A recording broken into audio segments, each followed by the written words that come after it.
muraho neza. Njye nditwa Didier kuri The Brown Entertainment. Muri aka kanya tubazana amakuru y'ibanga yo kuri Vestina. Ni amakuru ataramenyekanye na benshi. Icyo usabwa ni kugira ngo ukande ku buto subscribe kwa dukomeze kubasangiza aya makuru ataramenyekanye na benshi. Twagiye tugiye gutangira. Icyo usabwa ni kugira ngo ukande ku buto subscribe. Ngo burya Vestina mbere yuko ategura ubukwe bwiwe wari ubizi, ariko hari ibanga utaruzi. We n'umugabo wita Idrissa wo mu gihugu bita Burkina Faso.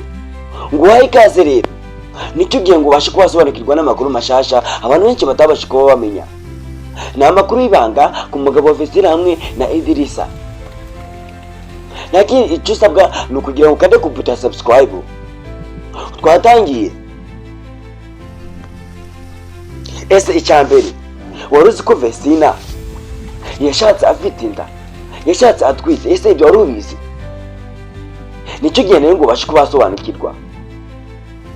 Igihe Vestina yagiye mu gitaramo cyo mu gihugu cy'u Burundi, yabashe kuba yahurirayo n'umusore bita Idrissa ngo abashe kuba yamutera inda.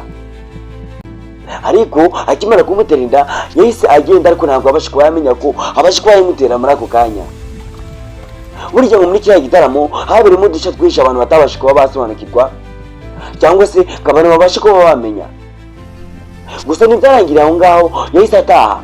Igihe bava mu gitaramo cyo mu Burundi bagataha, abantu benshi ntabwo bari bazi udushya twabereyemo. Hashize igihe kinini cyane, ariko aza kumenya ko yabashe kuba yamutera inda. Nicyo gihe rero bumvikanye abasha kuba bavuga yuko bagomba kuba bakora ubukwe ndetse bakabasha kuba babana.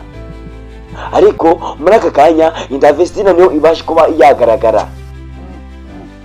Aha muri screen ku ifoto urabona ko nabasha kuba nabagaragariza neza Vestina afite inda. Bavuga yuko rero ngo ari muri Ndahabire ne wabasha kuba yamutera inda, abandi bakavuga ko ari uyu musore Idrissa wabasha kuba basezerana.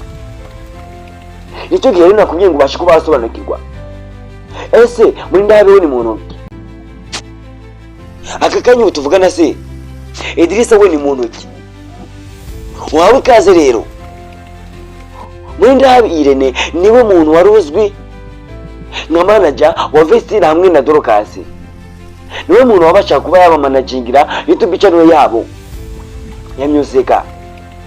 Ariko nababwiza ukuri yuko muri aka kanya ubu ngubu umugabo wa Vestina hari Idrissa, ariko bamwe bavuga amakuru y'ibihuha bavuga yuko muri Ndahabire yakundanaga na Vestina.